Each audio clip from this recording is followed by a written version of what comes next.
Okay, Manchester United is in the Europa League next year thanks to Ole Gunnar Solskjaer's tactical mistakes. He switched from a 4-3-3 attacking type of formation in the first leg between Manchester United and Huddersfield to a 4-3-1-2 formation in the second leg, even though this was a game which was a must-win.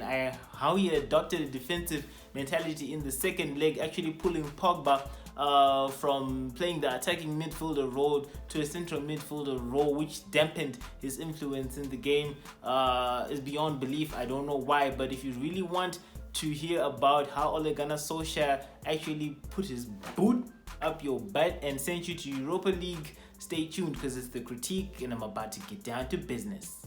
Okay, so poor little Luke Shaw made the error that actually led to the goal. I mean, he should leave Manchester United. He gets too much money for what he's worth. But anyway, that's not the point.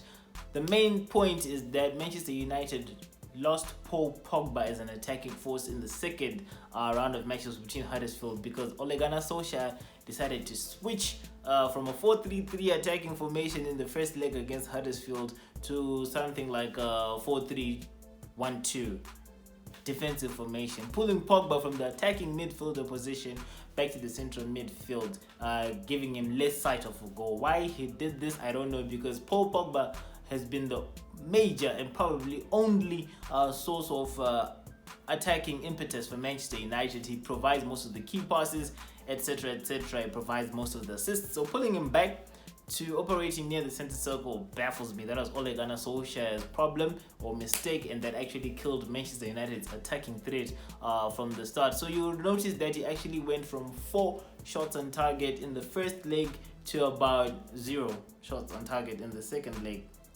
Also consider the fact that Huddersfield had made a positive change versus Manchester United comparing the first leg to the second leg. Huddersfield moved from a 3-5-2 in the first leg to a 4-3-3 attacking formation. I mean, these dudes have got nothing to lose. They're going down. You know, if it's your last day on earth, what you're gonna do? You're gonna have a ball. You're gonna have fun, and that's exactly what Huddersfield did. Came out with a positive attitude. 4-3-3 versus 4-3-1-2. Pogba subdued. Pogba no shots on target. His key passes also went down to about 5 from an average 10 to 15 per match, if I'm not mistaken. So that was Ole Gunnar Solskjaer's fault, and that's why we are in Europa and we're going to be playing against Rennes Vidal, or I don't know, these other funny named teams in public funny locations in the North Pole. In Pogba's positions in the whole, Ole Gunnar Solskjaer decided to put little Juan Mata. Yes, Mata did well with 7 key passes, but that's nothing compared to Paul, who usually doubles that tally in about the same amount of time when he's in the same position in the whole. And Pogba's influence is shown by him having only 77 touches in the second leg against Huddersfield, compared to 116 touches that he made for Manchester United against Huddersfield in the first leg. So Ole Gunnar Solskjaer basically took the man who creates the goals, who actually gives us the points, and just put him in a dark corner. And what's more frustrating is this dude, Ole Gunnar Solskjaer, actually did not go and change this tactic throughout the match. If you check his formation, it didn't change throughout the match. It didn't change Pogba's position. In the first half, he was in the technical line, either him or Carrick making moves, and in the second half, they were just sitting there looking like a kid who just missed the bus. Okay, so in the second leg, Manchester United made 62.5% of its attempts on goal from outside the box, compared to 50% in the first leg. This is thanks to the dudes Ole Gunnar Solskjaer's defensive tactic. I mean, those who date or those who are in marriages know that being with your spouse or being with your girlfriend is more effective than actually being in a long distance relationship. So in the second leg, thanks to Ole Gunnar's silly tactics, we're actually having a long distance relationship with the goal. You notice Paul was shooting from far and hitting the post, etc., etc. Heaven only knows why he did this, but he did it, and you're in the Europa League because of that. Another thing that you see Manchester United getting flashed into the sewer pipes is Ole Gunnar Solskjaer's lack of consistency as the coach for Manchester United. When you look at the tactics, in the first leg, Manchester United dominated the left side of the pitch, and this was right. I don't know if this was deliberate or not, because the weakest links for Huddersfield are actually on the right of their team, which is the left for United. You see Durham and Co there being the ones who actually get dribbled past the most, so that actually worked for us, as we could actually get mileage from the left. Funny thing is, in the second half of this tie between Manchester United and Huddersfield, which is the second leg, we did not actually concentrate our attacks through the left. I actually noticed Manchester United circling around the center circle because Ole Gunnar Solskjaer put 4 people there. He put McTominay there, he put Paul there, he put Mata somewhere in the middle there, and one other guy. So we actually lacked the consistency to actually follow up on a tactic that works, and this actually came back to haunt us, as we did not find an outlet. Although the outlet was there and Durham was still there, but we weren't actually taking advantage of the fact that he leaks like a sprinkler.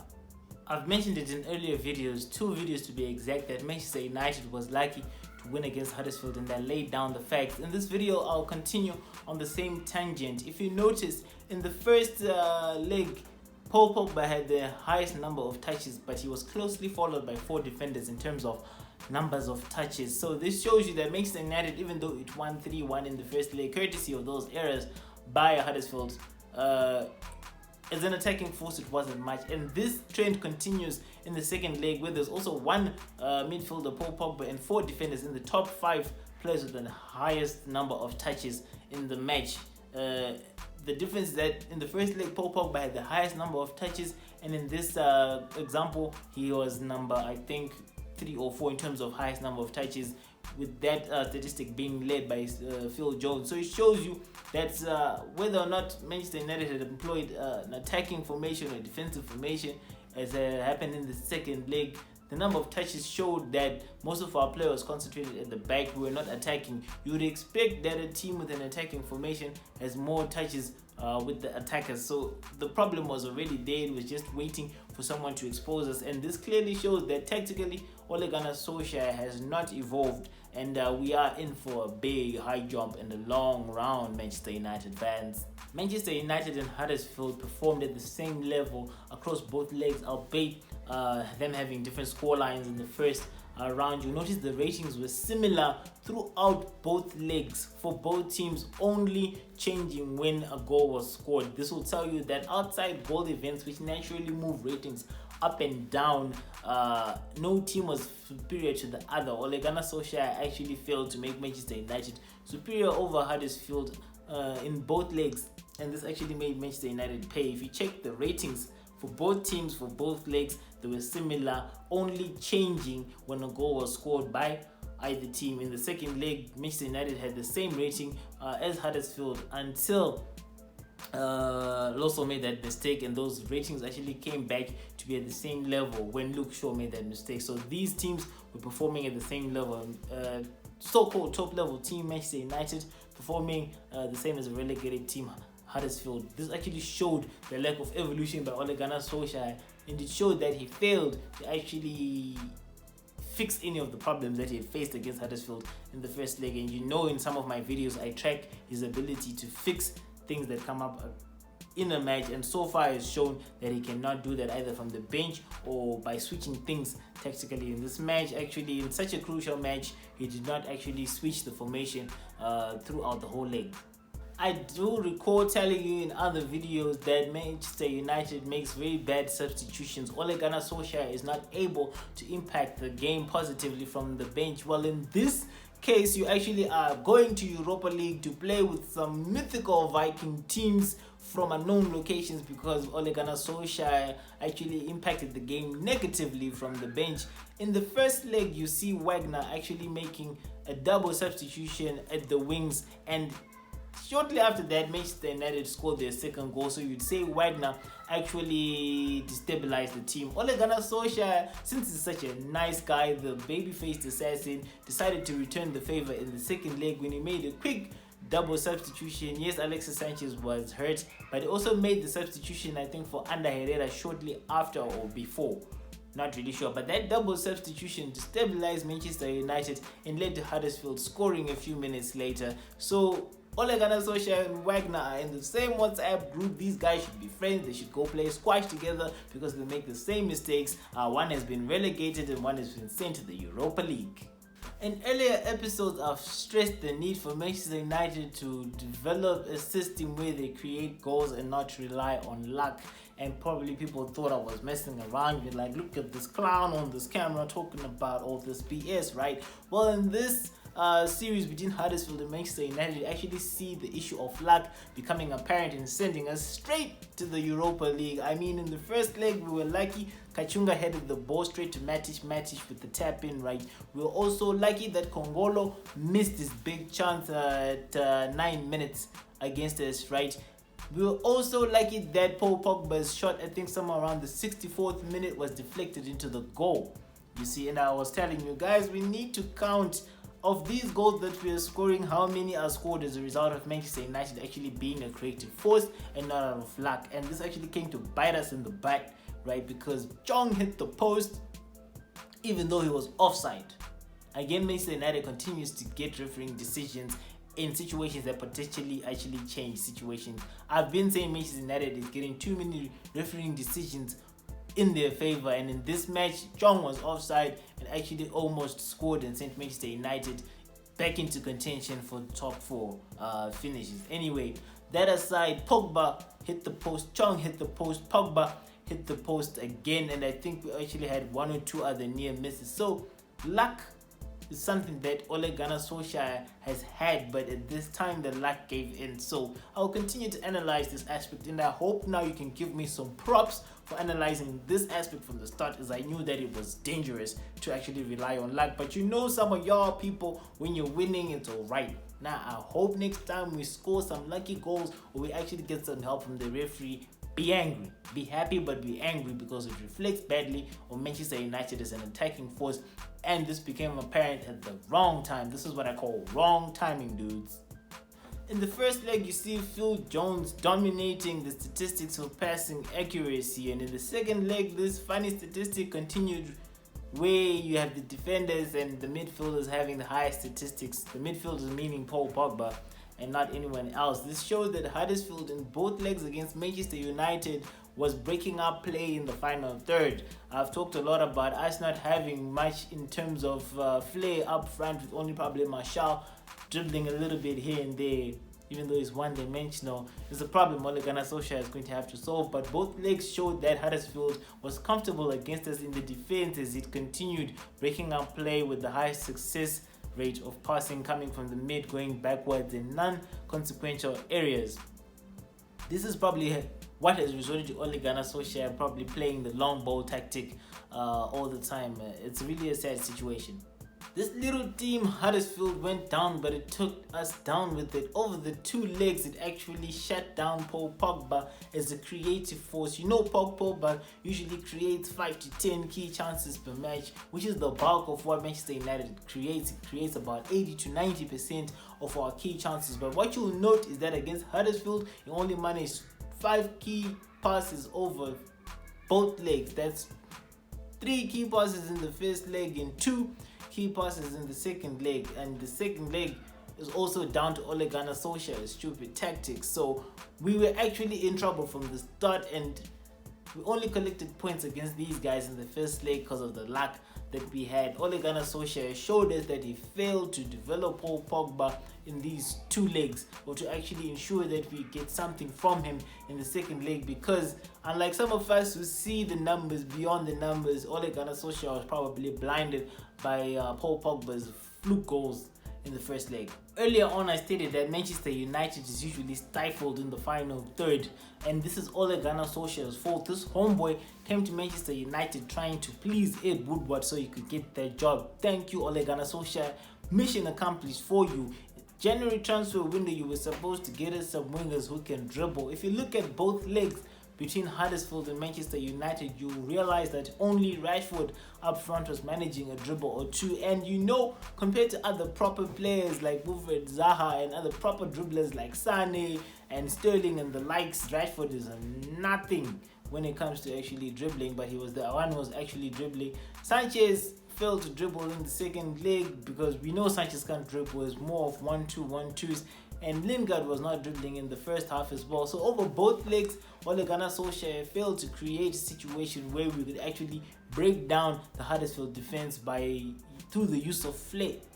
Right, Anthony Martial, as he said, was injured for whatever reason, but he himself is not even a good dribbler. The answer to this was Ole Gunnar Solskjaer pressing Woodward from some reinforcements in January, but he was busy trying to get the job. This is on you, Ole Gunnar Solskjaer. If you actually check the second round between Manchester United and Huddersfield, you'll notice that the first instance where a player from United actually managed to dribble someone was in the 25th minute. 25 minutes of no dribbling. So how do you break down a team when you actually can't dribble past players? Thank you very much, Ole Gunnar Solskjaer, for putting your requirement to get a job over the need to put pressure on this Woodward guy to actually buy some players.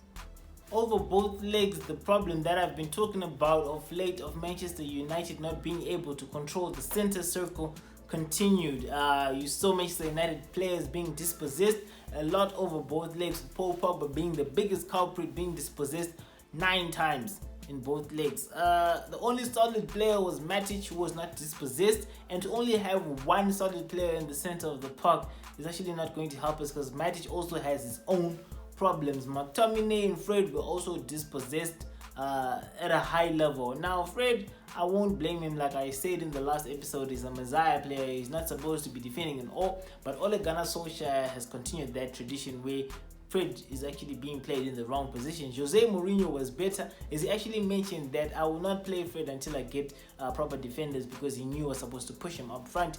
Ole Gunnar Solskjaer came and tried to be Father Christmas and took Fred and plugged him in a position that he's not supposed to play. Fred is actually supposed to play like at the attacking midfielder position, but slightly to the left or slightly to the right, feeding the wing and feeding through passes to the striker. But hey, he's put in a place where he's actually dispossessed. So another tactical error by Ole Gunnar Solskjaer cost United Champions League football. Ole's 3 main tactics are simply not working.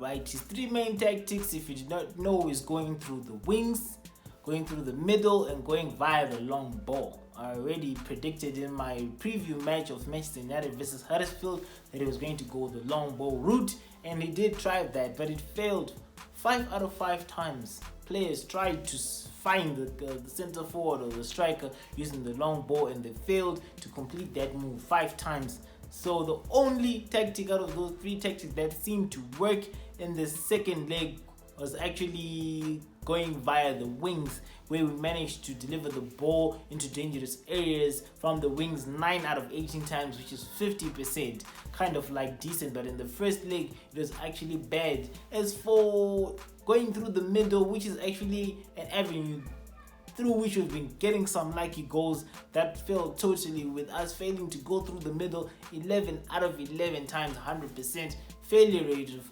completing moves through the middle.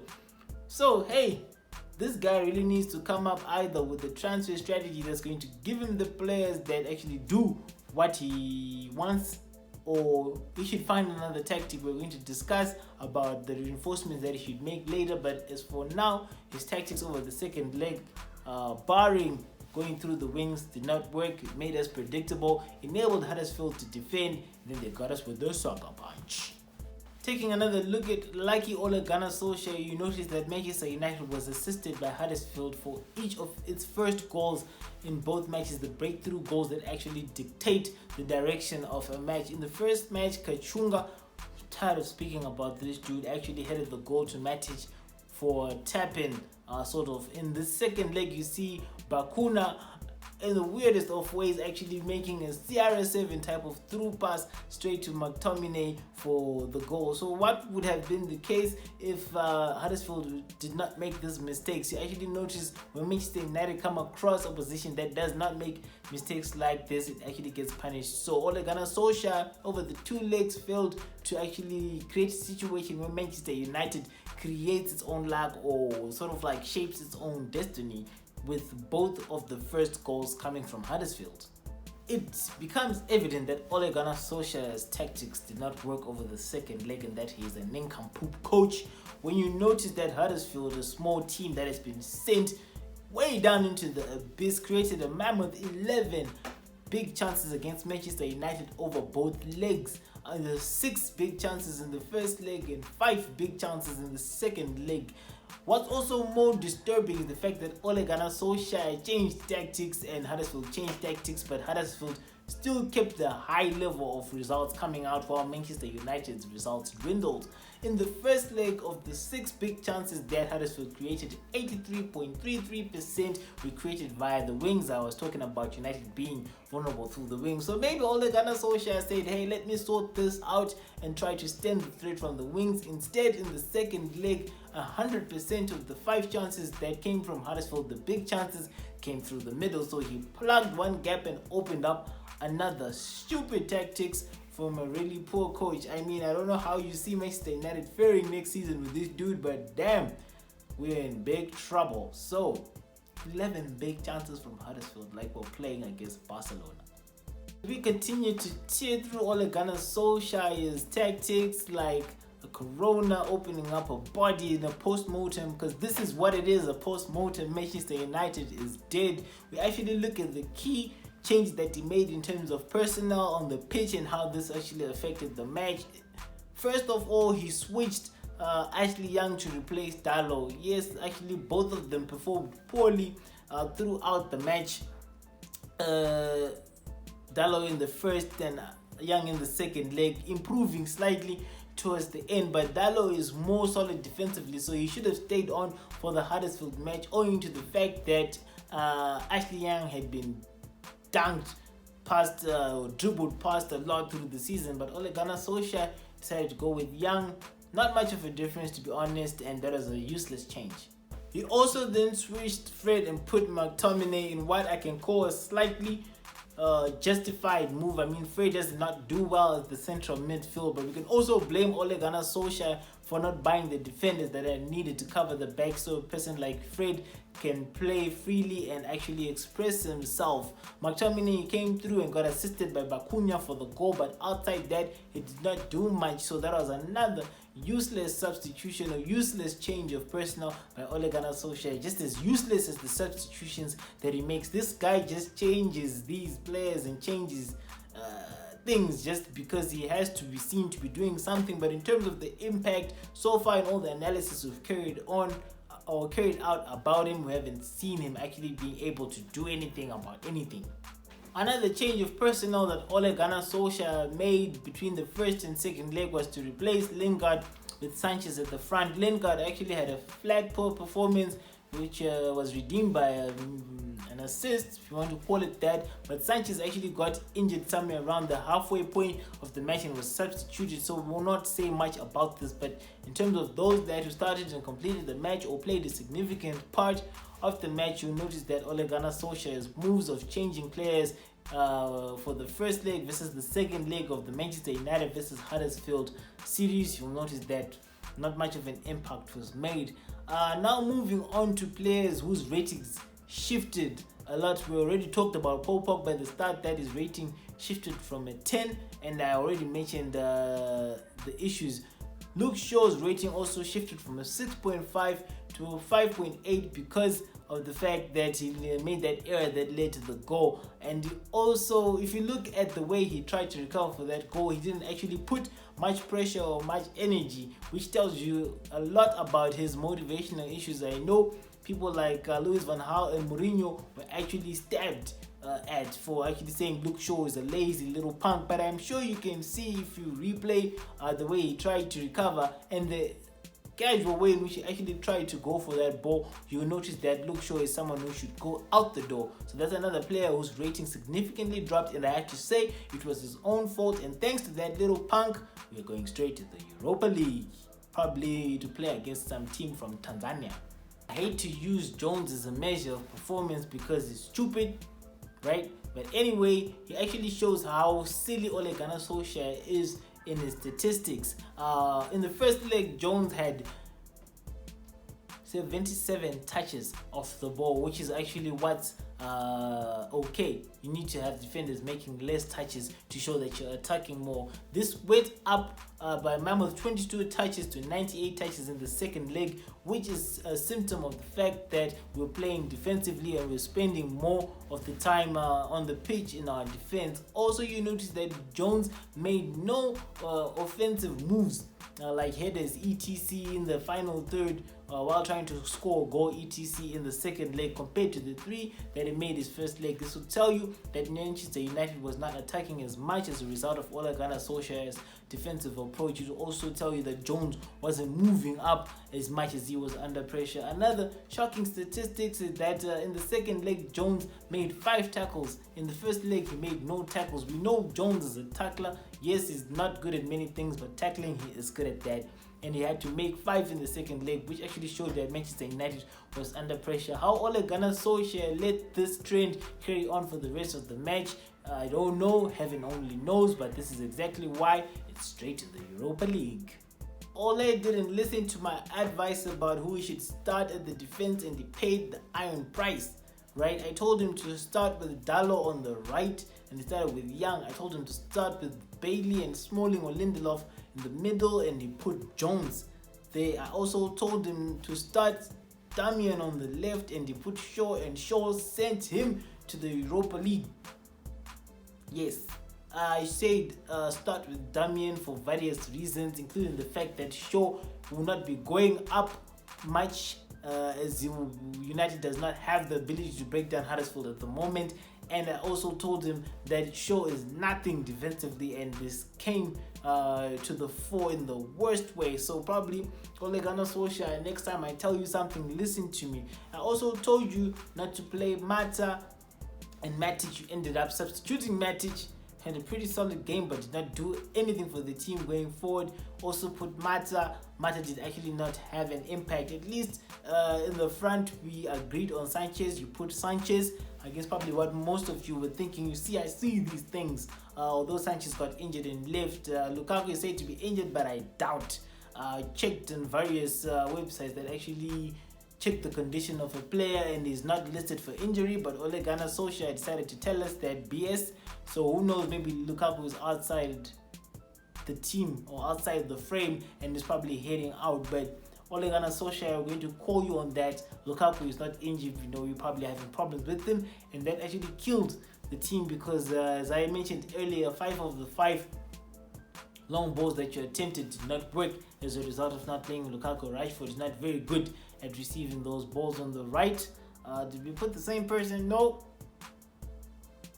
not sure. But anyway, those players that I told you not to put in the match, you put in the match and you pay the price. Maybe next time you listen to experts and not just do whatever you think of doing.